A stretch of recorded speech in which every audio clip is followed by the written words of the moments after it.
Hello ಸ್ನೇಹಿತರೆ, ಇವತ್ತಿನ recipe ಅನ್ನಕ್ಕೆ, ಚಪಾತಿಗೆ, ರೋಟಿಗೆ ಎಲ್ಲದಕ್ಕೂ ಹೊಂದ್ಕೊಂಡು ಹೋಗುವಂಥ ರೆಸಿಪಿ ಆಂಧ್ರ ಸ್ಟೈಲಲ್ಲಿ ಆಂಧ್ರ ಪಪ್ಪು. ಬನ್ನಿ ತಡ ಮಾಡೋದಕ್ಕೆ ವಿಡಿಯೋ ಶುರು ಮಾಡೋಣವಾ?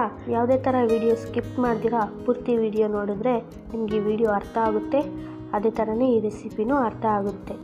ಬನ್ನಿ ಇದಕ್ಕೆ ಬೇಕಾಗಿರುವ ಸಾಮಗ್ರಿಗಳು ಹಾಗೂ ಮಾಡುವ ವಿಧಾನ ನೋಡ್ಕೊಂಬರೋಣ. ಅದಕ್ಕಿಂತ ಮುಂಚೆ ಇನ್ನೂ ಯಾರು ಪೂರ್ವ್ಯಾಸ್ಪದ ಚಾನಲ್ನ ಸಬ್ಸ್ಕ್ರೈಬ್ ಮಾಡ್ಕೊಂಡಿಲ್ಲೋ ಸಬ್ಸ್ಕ್ರೈಬ್ ಮಾಡ್ಕೊಳ್ಳಿ, ಹಾಗೆ ಪಕ್ಕದಲ್ಲೇ ಕಾಣುವಂಥ ಬೆಲ್ ಐಕನ್ನ ಕ್ಲಿಕ್ ಮಾಡಿ, ಹಾಗೆ ನಿಮ್ಮ ಫ್ರೆಂಡ್ಸ್ ಆ್ಯಂಡ್ ಫ್ಯಾಮಿಲಿಗೂ ಶೇರ್ ಮಾಡ್ತಾ ಬನ್ನಿ ಇವತ್ತಿನ ರೆಸಿಪಿ ನೋಡ್ಕೊಂಡು ಬರೋಣ.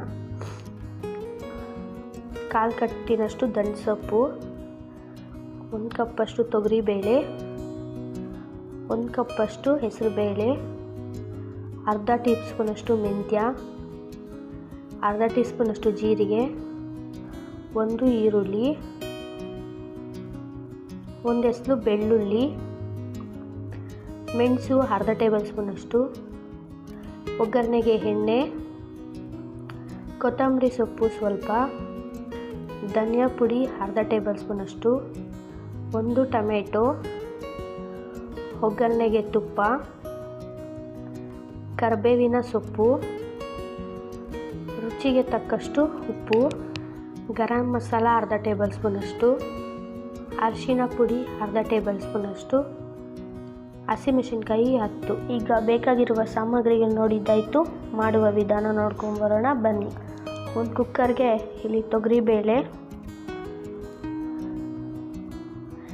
ಹೆಸರುಬೇಳೆ 2 ಸಮ ಪ್ರಮಾಣದಲ್ಲಿ ತಗೊಂಡಿದ್ದೀನಿ, ಮೆಂತ್ಯ ಅರ್ಧ ಟೇಬಲ್ ಸ್ಪೂನಷ್ಟು. ಮೆಂತ್ಯ ಹಾಕೊಳ್ಳೋದ್ರಿಂದ ಫ್ಲೇವರ್ ಚೆನ್ನಾಗಿರುತ್ತೆ. 1 ಟೇಬಲ್ ಸ್ಪೂನಷ್ಟು ತುಪ್ಪ, ಅರ್ಧ ಟೇಬಲ್ ಸ್ಪೂನಷ್ಟು ಅರಿಶಿನ ಪುಡಿ. ಇವಾಗ ಇದೆಷ್ಟು ಬೇಯೋದಕ್ಕೆ ಎಷ್ಟು ಬೇಕೋ ಅಷ್ಟು ನೀರು ಹಾಕ್ಕೊಂಡು 1 ಸ್ಪೂನಷ್ಟು ಉಪ್ಪು. ಇವಾಗ ಇದಿಷ್ಟು ನೀಟಾಗಿ ಮಿಕ್ಸ್ ಮಾಡಿ ಕುಕ್ಕರ್ ಮುಚ್ಚಳ ಕ್ಲೋಸ್ ಮಾಡಿ 3 ರಿಂದ 4 ವಿಸಿಲ್ ಬರೋರಿಗೆ ವೆಯ್ಟ್ ಮಾಡಬೇಕು. ಇವಾಗ 3 ವಿಸಿಲ್ ಬಂದಿದೆ, ಕುಕ್ಕರ್ ತಣ್ಣಗಾಗಿದೆ ನೋಡ್ತಾ ಇರ್ಬೋದು. ಇವಾಗ ಒಂದು ಪಾತ್ರೆಗೆ ಎಣ್ಣೆ ಮತ್ತು ತುಪ್ಪ, ಎಣ್ಣೆ ತುಪ್ಪ ಬಿಸಿ ಆದ ನಂತರ 1 ಸ್ಪೂನಷ್ಟು ಮೆಣಸುಕಾಳು ಹಾಕ್ಕೊತಾ ಇದ್ದೀನಿ, ಕರಿಬೇವಿನ ಸೊಪ್ಪು, ಅರ್ಧ ಟೇಬಲ್ ಸ್ಪೂನಷ್ಟು ಜೀರಿಗೆ, ಬೆಳ್ಳುಳ್ಳಿ,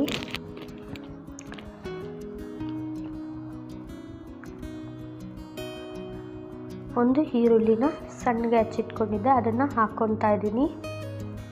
ಇದಿಷ್ಟು ಬ್ರೌನ್ ಕಲರ್ ಬರೋವರೆಗೂ ಫ್ರೈ ಮಾಡ್ಕೋಬೇಕು.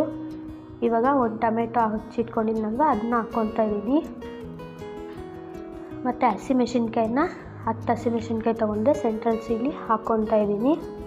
ನಿಮಗೆ ಖಾರ ನೋಡಿಕೊಂಡು ಹಸಿಮೆಣಸಿನ್ಕಾಯಿ ಯೂಸ್ ಮಾಡಿ. ಇಲ್ಲಿ ಗರಂ ಮಸಾಲ ಅರ್ಧ ಟೇಬಲ್ ಸ್ಪೂನಷ್ಟು,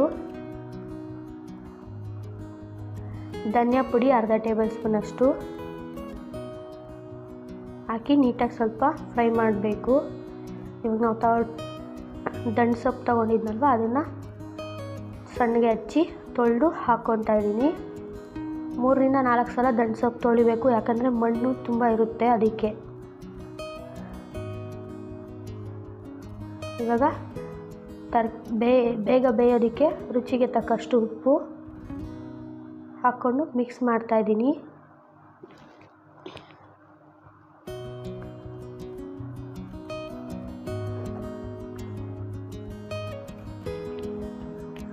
ಬೇಯಿಸಿಟ್ಕೊಂಡಿದ್ರಲ್ವ ತೊಗರಿಬೇಳೆ, ಹೆಸರುಬೇಳೆ ಮತ್ತು ಮೆಂತ್ಯ ಎಲ್ಲ ಅದನ್ನು ಹಾಕ್ಕೊಂಡು ನೀಟಾಗಿ ಮಿಕ್ಸ್ ಮಾಡಬೇಕು. ನಿಮ್ಗೆ ಯಾವ ಪ್ರಮಾಣದಲ್ಲಿ ನೀರು ಅವಶ್ಯಕತೆನೋ ಆ ಪ್ರಮಾಣದಲ್ಲಿ ನೀರು ಹಾಕ್ಕೊಳ್ಳಿ, ಯಾಕಂದರೆ ಕುದೀತಾ ಇದನ್ನು ಗಟ್ಟಿ ಬರುತ್ತೆ.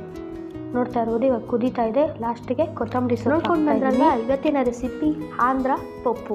ಈ ರೆಸಿಪಿನ ಒಂದು ಸಲ ಮನೇಲಿ ಟ್ರೈ ಮಾಡಿ ನೋಡಿ, ಹೇಗೆ ಬಂತು ಅಂತ ನನಗೆ ಕಮೆಂಟ್ ಮೂಲಕ ಕಮೆಂಟ್ ಮಾಡಿ ತಿಳಿಸಿ. ಈ ರೆಸಿಪಿ ನಿಮ್ಗೆ ಒಂದು ಸ್ವಲ್ಪನಾದರೂ ಇಷ್ಟ ಆಗಿದ್ದರೆ ಒಂದು ಲೈಕ್ ಮಾಡ್ತೀರಾ? ಇನ್ನೂ ಯಾರು ಪೂರ್ವ್ಯಾಸ್ಪದ ಚಾನಲ್ನ ಸಬ್ಸ್ಕ್ರೈಬ್ ಮಾಡ್ಕೊಂಡಿಲ್ಲೋ ಸಬ್ಸ್ಕ್ರೈಬ್ ಮಾಡ್ಕೊಳ್ಳಿ, ಹಾಗೆ ಪಕ್ಕದಲ್ಲೇ ಕಾಣುವಂಥ ಬೆಲ್ ಐಕನ್ನ ಕ್ಲಿಕ್ ಮಾಡಿ, ಹಾಗೆ ನಿಮ್ಮ ಫ್ರೆಂಡ್ಸ್ ಆ್ಯಂಡ್ ಫ್ಯಾಮ್ಲಿಗೂ ಶೇರ್ ಮಾಡ್ತಾ, ಈ ಥರ ಒಂದು ಕುಕ್ಕಿಂಗ್ ಚಾನಲ್ ಇದೆ, ಆರೋಗ್ಯವಾಗಿರುವಂಥ ಅದೇ ಥರ ಟೇಸ್ಟಿಯಾಗಿರುವಂಥ ಮತ್ತು ಸಿಂಪಲ್ ರೆಸಿಪೀಸ್ ಬರ್ತಾ ಇರುತ್ತೆ. ಈ ಚಾನಲ್ನ ಒಂದು ಸಲ ನೋಡಿ ಹಾಗೆ ಸಬ್ಸ್ಕ್ರೈಬ್ ಮಾಡ್ಕೊಳ್ಳಿ ಅಂತ ಹೇಳಿದರೆ ಸಾಕು. ನೀವು ಸಬ್ಸ್ಕ್ರೈಬ್ ಮಾಡ್ಕೊಳ್ಳೋದ್ರಿಂದ ನಿಮಗೆ ಹೆಚ್ಚಿನ ವೀಡಿಯೋಸ್ ಮಾಡೋದಕ್ಕೆ ಮೋಟಿವೇಶನ್ ಸಿಗುತ್ತೆ. ಮತ್ತೆ ಸಿಗೋಣ ಹೊಸ ರೆಸಿಪಿಯೊಂದಿಗೆ. ಅಲ್ಲಿವರೆಗೂ ಧನ್ಯವಾದಗಳು.